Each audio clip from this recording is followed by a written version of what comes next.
Sveiki visi! 2020 m. Liepą per COVID-19 karantiną šis akvariumas startavo. Perėjo įvairiausias žuvų kombinacijas, begalę augalų persodinimų. 2021 m. vasarį buvo perkraustytas į Vilnių per minusą. Išgyveno kelis restartus ir ne vieną epidemiją. Bet grįžkim prie esmės. Akvariumas man niekada nebuvo tik gražus vaizdas. Tai visada buvo pasaulis, kuriame vyksta gyvenimas, su viskuo, kas jam priklauso. Buvo laikotarpis, kai atėjo liga, kurios nesuvaldė jokie vaistai. Bandžiau viską, vieną, antrą, trečią gydymą. Niekas nepadėjo. Tas košmaras tęsiasi beveik metus. Stebėjau žuvis su skylėmis kūne ir galvoje. Mačiau, kaip jos gyvos nyksta. Pradžioje buvo ašaros, paskui automatika, kūnų surinkimas, tylus darbas, be emocijų. Kitaip turbūt nebūčiau išlaikiusi viso šito. Galiausiai nutraukiu visus gydymus. Ne todėl, kad neberūpėjo, o todėl, kad vaistų dozės pradėjo žudyti ir sveikas žuvis. Supratau, kad kartais kontrolė daro daugiau žalos negu pati liga. Tada tiesiog laukiau, kas liks. Ir liko. Ne visi, bet liko tie, kurie atlaikė viską. Man jie ne šiaip išgyvenusieji. Jie veteranai, kaip ir tas mažas našlys. Jo patelė krito pačioje pradžioje. Jis perėjo per visus vaistus, per visą chaosą ir liko. Dabar jis ramus, savitas, visada užkliūna akiai. Ne dėl spalvos, dėl buvimo. Nors ir ciklidas, bet puikiai prisitaikė prie bendruomenės. Po to laikotarpio teko išmokti žiūrėti į viską paprasčiau. Ne todėl, kad tapau abejinga, o todėl, kad kitaip nebūtų buvę įmanoma laikyti tuos akvariumus. Svarbiausia buvo nekaltinti savęs, juolab, kad kiti mano akvariumai tuo metu veikė puikiai. Tai nebuvo mano rankų klaida, tai buvo situacija, kurios neįmanoma buvo suvaldyti.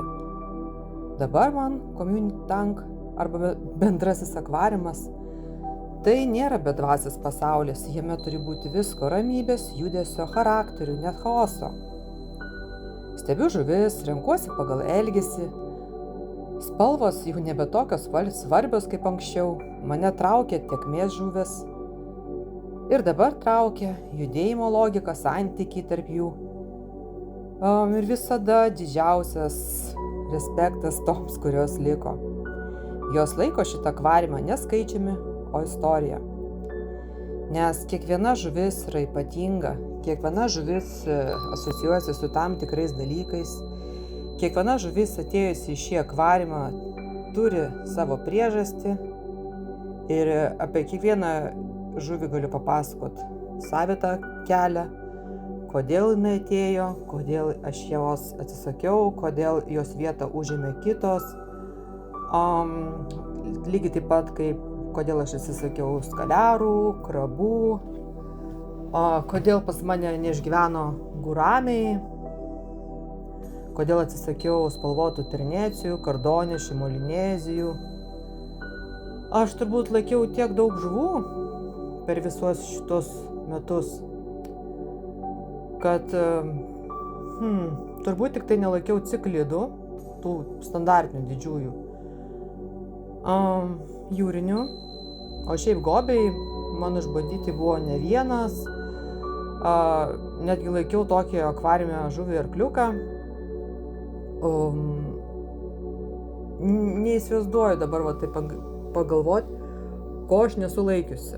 Aišku, buvo nesąmonių, kada paėmė žuvis, kurioms patinka šiltas vanduo, paėmė žuvis, kuriam patinka vėsesnis vanduo. Kažkas kenčia, kažkas pradeda sirgti. Tada pradeda taisyti situaciją, tada pradeda kentėti kitos žuvis.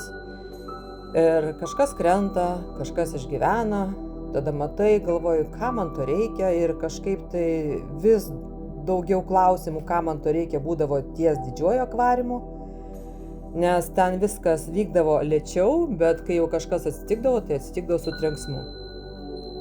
Kažkaip mažuose akvariumuose viskas buvo plius minus stabiliai, o didžiajam būdavo tokie didieji šuoliai. kad vienas didžiausių buvo momentų per tą didžiąją epidemiją, kai aš tiesiog galvojau, ką man to reikia? Galvoju, jeigu jau išmirs visos žuvis, tai tiesiog aš jį nuleisiu, parduosiu ir tiesiog nebus problemos, kaip sakoma, prieš akis.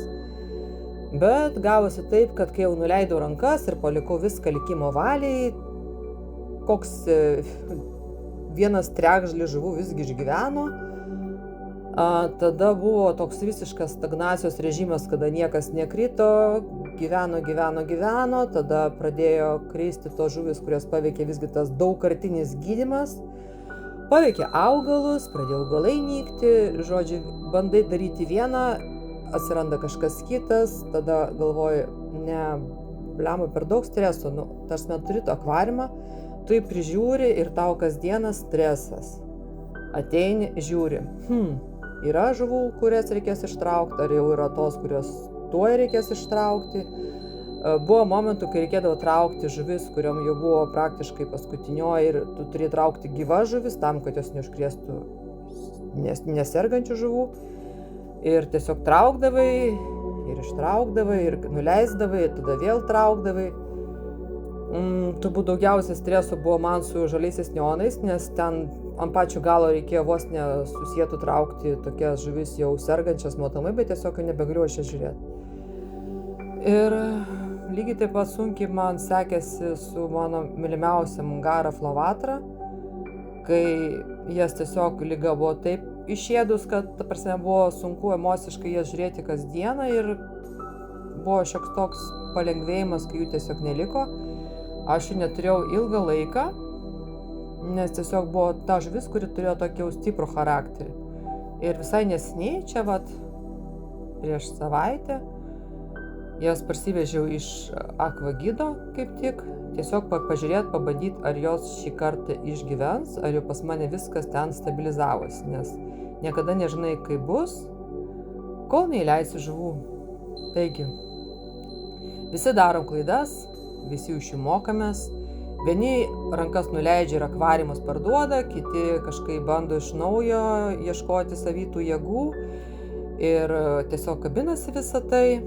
Tai aš esu iš tų, kurie kabinasi, nes matai rezultatą, kad lyg tai jau geriau ir kažkaip bandai.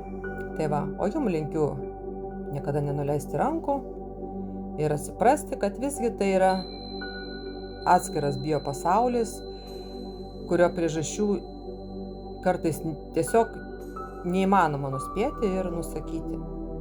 Taigi, ačiū už išklausymą ir gero vakaro.